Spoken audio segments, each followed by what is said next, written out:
It's been nearly 3 decades since the unsolved 6-year-old JonBenét Ramsey, a case that captivated the nation. And even though her parents always denied any involvement in her death, JonBenét Ramsey's tragic death remains one of America's most haunting mysteries. For decades, her family stayed silent under the weight of suspicion, grief, and relentless public scrutiny. But everything changed when her brother, Burke Ramsey, finally spoke out. Why did he wait nearly 3 decades to break his silence?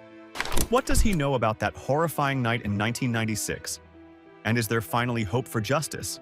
In this video, we uncover Burke's heartbreaking revelations, his family's long fight for the truth, and the chilling new developments that might finally expose what really happened to JonBenét. Burke's silence is broken. In an exclusive 3-part interview on the Dr. Phil show, Burke Ramsey, the older brother of JonBenét Ramsey, explained his long silence and offered his perspective on the tragedy that has haunted his family and captivated the nation since 1996.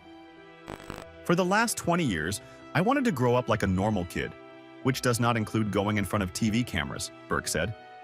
It seemed like it would rouse it all up again. He was just 9 years old at the time of JonBenét's death. Only Burke and his parents, John and Patsy Ramsey, were known to be in the house that night, leading to years of public suspicion and relentless media coverage. For a long time, the media made our lives crazy, he shared. As a child, Burke had found the media attention overwhelming and intrusive, a chaotic experience that left a lasting impact. In his interview with Dr. Phil, he reflected on the trauma surrounding his sister's funeral. He recalled standing beside JonBenét's small white casket and noticing something unsettling about her appearance. One of her eyes, he remembered, didn't look quite right. How did you feel seeing her? A lot of sadness. I don't think I really fully grasped, like, after this, I won't see her again. Dr. Phil McGraw, who conducted the interview, described it as an unfiltered and comprehensive conversation. According to McGraw, there were no restrictions on what could be discussed, and Burke was open to answering any questions, including those the public had long been curious about. While Burke's decision to remain silent for 2 decades had often been questioned, he explained that the timing of the interview aligned with the 20th anniversary of JonBenét's death, a milestone that had brought renewed attention to the case and ultimately prompted him to speak out. Critics have scrutinized Burke's expressions during the interview, with some viewers misinterpreting his nervous smile as inappropriate. But psychologists noted that such behavior is often a natural stress response, especially in individuals not used to public speaking. Everyone looks at the interview of Burke and thinks, why is this young man smiling? I don't see a smile as much as I see an uncomfortable facial expression. Reportedly, Burke Ramsey was paid for the interview, a decision that has sparked debate, but one that does not diminish the significance of his decision to finally speak. And yet, as Burke's voice finally echoed after years of silence, someone else had already been preparing to speak louder and fight harder for the truth. A father's fight against the system. John Ramsey wasn't just a grieving father. He became a man trapped inside a nightmare, one made worse by the very people meant to help him. After discovering the lifeless body of his daughter, JonBenét, in their basement the day after Christmas in 1996, John expected justice. Instead, what followed was a wave of suspicion that never let go.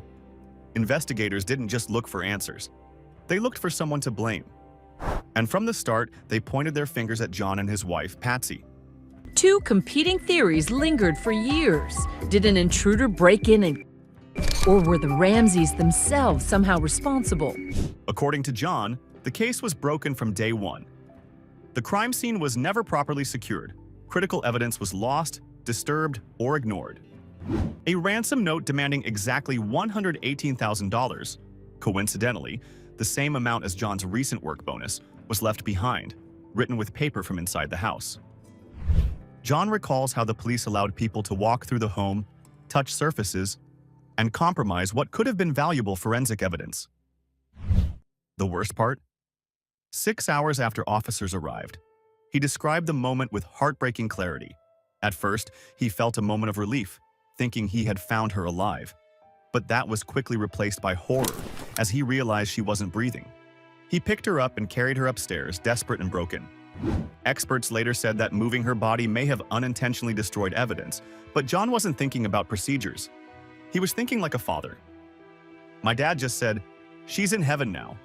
I started crying. I don't think I said anything," Burke Ramsey shared. "I didn't believe it at first." Years later, John still believes the investigation focused more on preserving the image of the police department than pursuing justice. But John isn't giving up because for him, this isn't about clearing his name. It's about giving his daughter the justice she never got and refusing to let her story end with silence.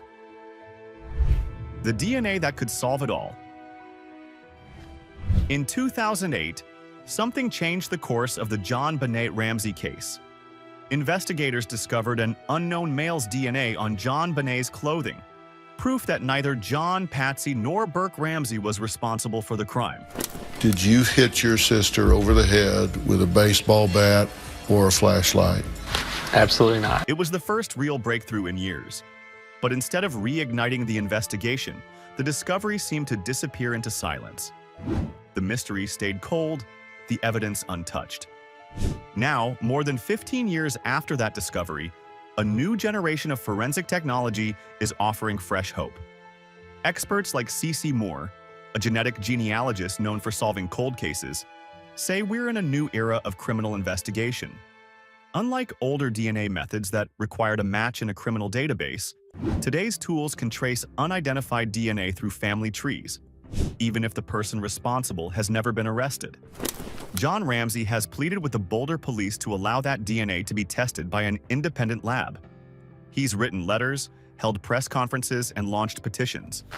He even reached out to the governor of Colorado, hoping someone in power would step in and force the police to act. But so far, his requests have been denied. The reason? Still unclear. To John, it feels like they'd rather protect their early assumptions than admit they were wrong. The truth is, this DNA might be the last real chance at justice. If tested using modern technology, it could lead investigators straight to the person who ended JonBenét's life. And while the police refuse to release it, others are stepping in. Because one former detective believed in the power of this clue so strongly, he passed down everything he knew, along with a list of names. The detective who never gave up. While the official investigation into JonBenét Ramsey's death grew colder, one man refused to let the truth slip away. His name was Lou Smith, a seasoned homicide detective with more than 200 solved cases under his belt. When he was brought into the Ramsey case in its early stages, he didn't follow the path most others had taken. While many zeroed in on the family, Lou looked elsewhere, and what he found shocked him. Lou believed firmly and fearlessly that the Ramseys were innocent. To him, the signs pointed to an intruder. The strange ransom note, the possible stun gun, marks on JonBenét's body, and the lack of any forced entry all added up to something that, in his eyes, investigators were refusing to see. He gathered reports, walked through the evidence, and slowly built a new theory. Someone broke into the house that night, but his ideas weren't welcomed. Lou was mocked, criticized, and eventually pushed out of the official investigation. He resigned, but he didn't give up. Instead, he continued his work privately, staying in close contact with the Ramseys and independently pursuing every clue. Over time, he created a list of potential suspects, names that law enforcement never took seriously.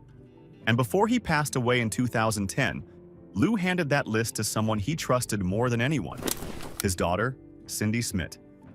Today, Cindy is quietly continuing the mission her father started. Lou Smith may be gone, but his legacy lives on, and his determination is now driving a second generation to uncover what Boulder police couldn't or wouldn't see. A family's pain and unfinished justice. For John Ramsey, the pain hasn't faded, it's only changed form.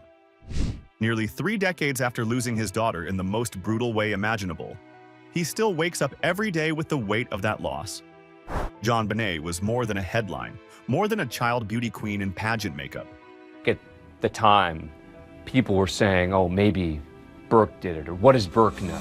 His wife, Patsy, bore that same pain until cancer took her life in 2006. She died without knowing who ended their daughter's life. Their son Burke has also lived under that shadow, growing up in silence while suspicion and speculation swirled around him. Like his father, he continues to seek truth, not just for closure, but for peace. To this day, the Boulder Police Department has refused to release the remaining DNA evidence for retesting using the most advanced tools now available. It's not because the technology doesn't exist, it does. Genetic genealogy and new forensic science have solved hundreds of cold cases. But for JonBenét, the clock keeps ticking while the evidence stays locked away. John has petitioned the governor. He's spoken to the media. He's pleaded for outside help. He says all he wants is one thing, to know that everything possible has been done. If the DNA leads nowhere, so be it. But to never try. That, to him, and to Burke, is a failure too painful to accept. JonBenét Ramsey's story is more than a cold case. It's a wound that never healed. If you believe JonBenét deserves justice like this video, share it and leave a comment with your thoughts. And don't forget to watch the next video on screen. It reveals more secrets hidden in one of America's most shocking crime stories.